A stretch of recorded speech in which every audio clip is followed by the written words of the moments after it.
Clickbaity? Shit. Women and the Loser Epidemic. How women created the common, modern-day loser. It's a backlash of 1960s feminism, gone horribly wrong. Let me explain. For centuries, women had it great. They were taken care of, no stresses to survive in the world. Men were workers, hunters, gatherers. It was very, very rare to find a lazy man back then. There were no losers. Life for women in the 1700s and 1800s was pretty good. Until about 1850, all of a sudden, out of the blue, chicks wanted the right to vote. So they started a women's movement. The first wave of the feminist movement had begun. And after about 70 years of this particular movement, chicks finally scored the right to vote in the 1920s. That's right, a whole 70 years later. Nothing really happened during the 30s, 40s, and 1950s. Chicks in the 50s were still being taken care of. Plus, they had the right to vote. Women and families were doing pretty well in this time frame. Until 1963. In 1963, some feminist chick wrote a national bestseller. She was part of the 4% of women not housewives at the time. And her book sparked the second wave of the feminist movement. This bestseller was a Bible to 1960s housewives and female activists. This book introduced the idea of divorce as a way to combat husbands. And the idea of threatening to take a husband's kids away, even being taken care of as a housewife. Chicks were still unhappy. Even though wives had everything, and never had to lift a finger. Yet for some reason, they were unfulfilled. And felt they were miserable at home. And their lives were unfair and incomplete. Over the next few decades, women exercised that threat of divorce. They would initiate a divorce for any little reason. If their husbands weren't making six figures. Divorce. If the wife didn't get enough shopping money. Divorce. A family split up also gave women an opportunity to get more of a husband's paycheck. And also gave women an opportunity to remarry. That's even more money. Between 1967 and 1980, divorce increased by 700%. A huge ass jump. During the mid-1990s, divorce was very common. Nearly 60% of marriages resulted in a split. This statistic made men very reluctant to marry. Split-up parents, and step-parents were very common in the 80s and 90s. This family setup led to parents competing against each other to win the child's love. Or to be the child's favorite parent. Divorced dads and stepdads were typically the, quote-unquote, cool parent. Dads had to be the cool parents to compensate for the short amount of visitation time allowed. The real dad would be cool, to win the kids' love as a favorite parent. And the stepdad was cool, because he really didn't care.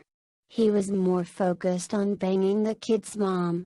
Also, with limited father figure time, kids of divorced parents look to TV for their male role models. Sports stars and hip-hop artists shape their sense of style and mannerism. If the child wanted a cool haircut, or a fancy brand name, the cool parent let them have it. The dad's only way to get back at the mother for the divorce, is to have the kid favor him over the mom.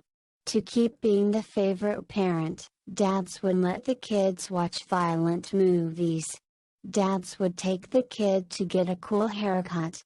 And when the son is in 8th grade, the dad takes him to get an ear piercing. And in high school, the kid's already getting his first tattoo with daddy. And during the father-son visitations, the cool dad teaches the son how to pimp.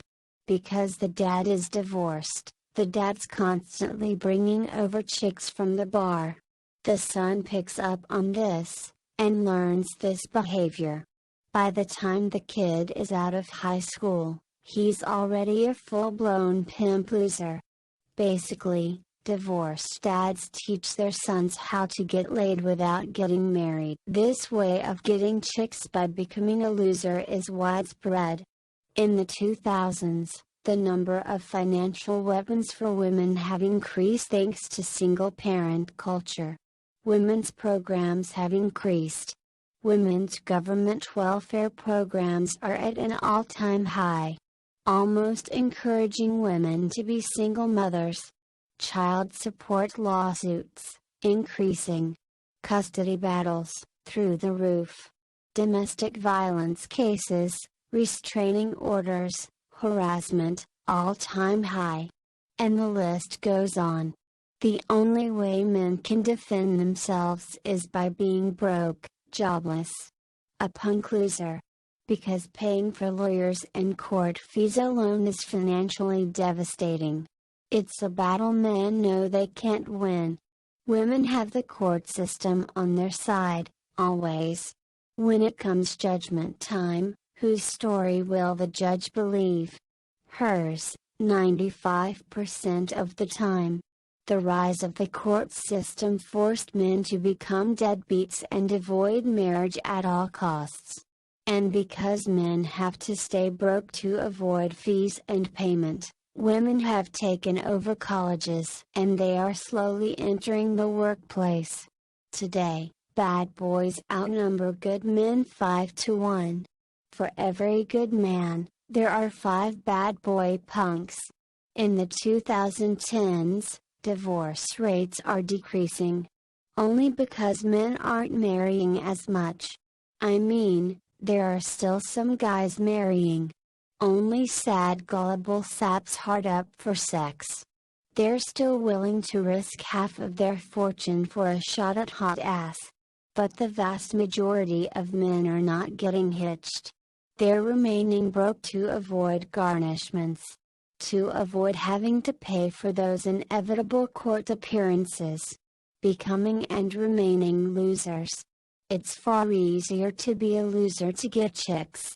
See, instead of having to go to college, get a good job, marry, and lose most everything a man's ever worked for.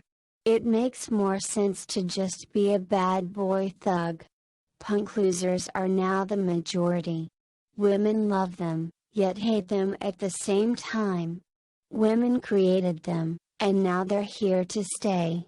Single-parent fathers taught their sons the art of being a loser very well, and those sons will teach their kids the way of the loser someday.